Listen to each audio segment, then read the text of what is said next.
So as you, for the parking of this particular trail and several of the trails around here, I suggest coming to the corner of Grand Sky and Fort Apache. There is ample paved parking here down the street there. So once you get on the trail here, all you got to do is cross Fort Apache Road here, and it's 3 lanes of traffic on one side, 1 lane of traffic on the other,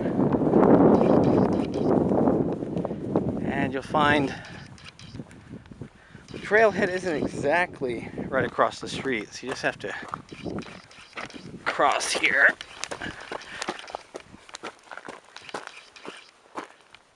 And walk either north or south a little bit, you'll find it.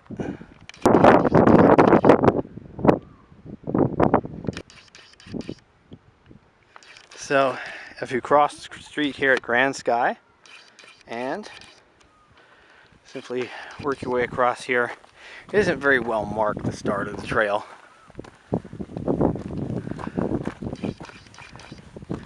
But if you just walk in just a little bit here, you'll see the trail can either head off to the north, or you can take it to the south, roughly paralleling the road Fort Apache for just right now.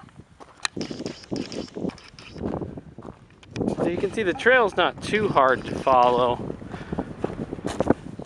There is a rough path that, as long as there's good lighting in the daytime here, I haven't had too much trouble following. It is still a fairly new trail.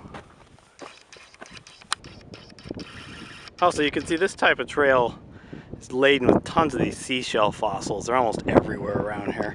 Look anywhere for about 5 minutes, you should have no trouble finding them.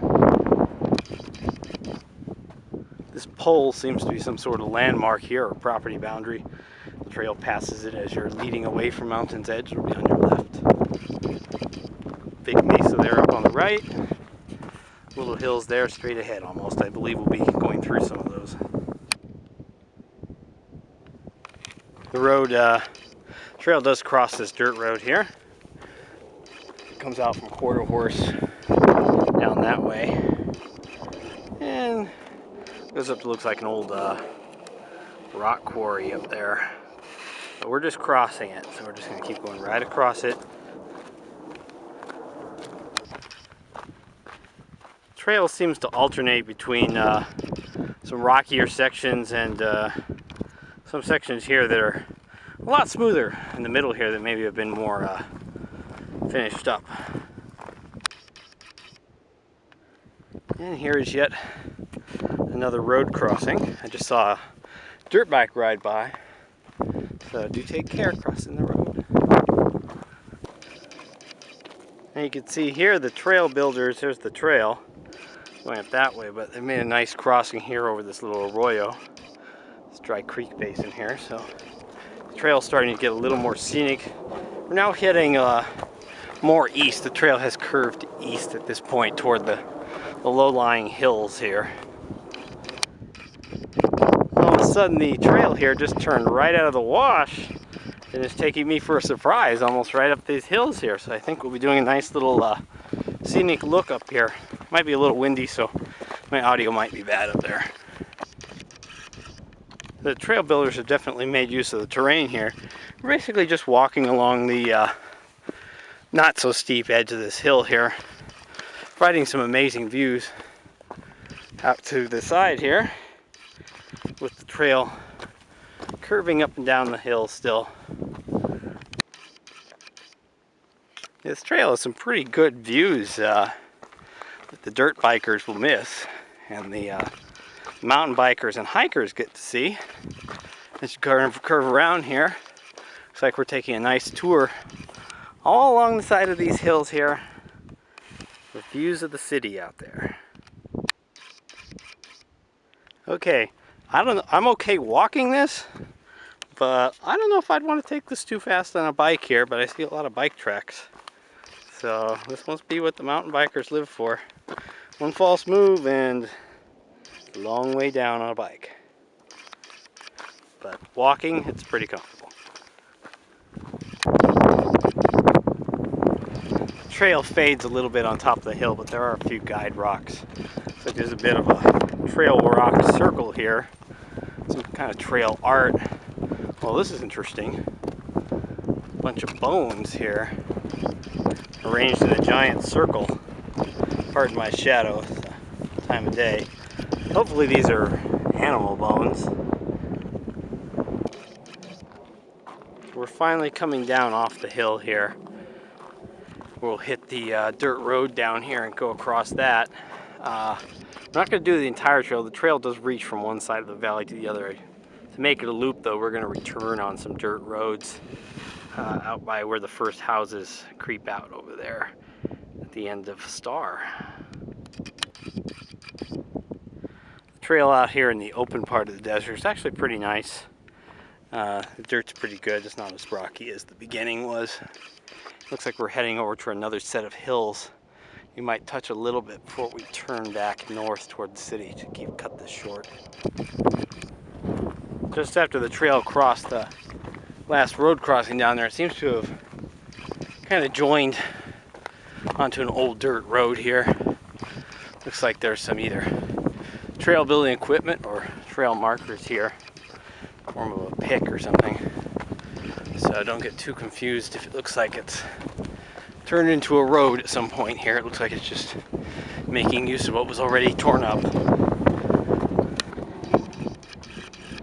So once again, the trail has taken us up the second of the lower hills here. And this one's a little nice and scenic too. No steep drop-offs on this one. The road prior to this would have been easy to, if you wanted to skip this and just head back to town, you could also cut it short. As you round the bend of the second hill, off in the distance you'll see some green plastic fencing. I can't really zoom in that well with this camera, but that's the Desert Tortoise Conservation Center out there.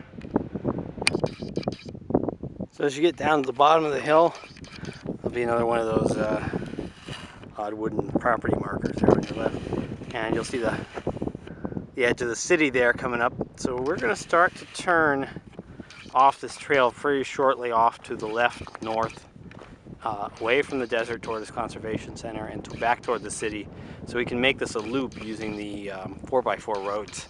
As if we keep going, we'll end up on the wrong side of the city, and my car is not on that side.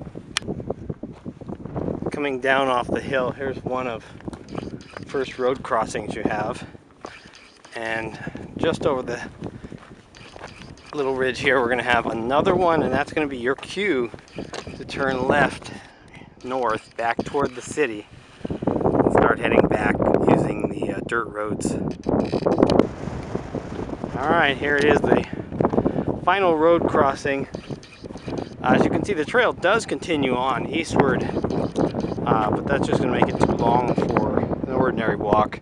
So we're going to turn north, dead north here toward the city, and work our way back using the dirt roads, also following some of that detention basin over there, back to where our car is parked. So as you approach the detention basin, the road kind of opens up here. We're going to use that as a guide to head around, start heading west, northwest here to get us back to the cars, and roughly follow that back. There's a number of dirt roads that will lead you back.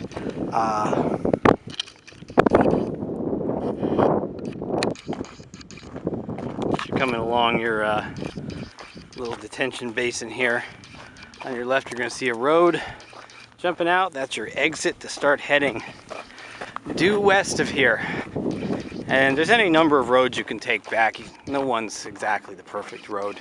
Just generally keep going west and north, and you'll eventually pop out on the mountain's edge side over there. So it's pretty much a straight and tiring walk up back toward this road here that just heads dead west. You can keep going on the road. Sorry about the sun, but toward the old rock quarry people use as a shooting range up there. But you're starting to go in just a little bit further south, so if you want to take a shortcut just before you get to the quarry there, the first road you see that heads off almost dead north, slightly west here. Start heading on that. Now eventually you will have to walk through the open desert a little bit as you're kind of eyeballing the Zorel Academy, a very large building over there in the distance a school. Kind of use that as your waypoint. Head toward that, and you'll get fairly close to the cars. The road kind of intersects some lesser roads here, and this is our point. You'll see a flat gated lot in the distance. That's kind of your landmark that we don't want to go that far. I'm going to start turning off to the left, northwest here, away from the main road, and toward the Doral Academy, which is landmark in the distance there. So following the lesser road, eventually you do hit this parallel east-west road here. Some old junk couches over there, piled there. Directly into the sun, unfortunately, is Doral Academy. There's no road or trail leading there, but I would just recommend making a beeline in that general direction. It's going to be your fastest way out of the desert and back to your car, since we're already on about almost to 6.5 miles. So that's usually about enough as I want to do anyway in the day. It's probably about another mile to the car from here. There will be a slight bit of pavement at the end. Depending exactly the angle you walk, you may pass by. It's like somebody used this as a fire pit over there. But this is one of the many reservoirs around town for the water facilities.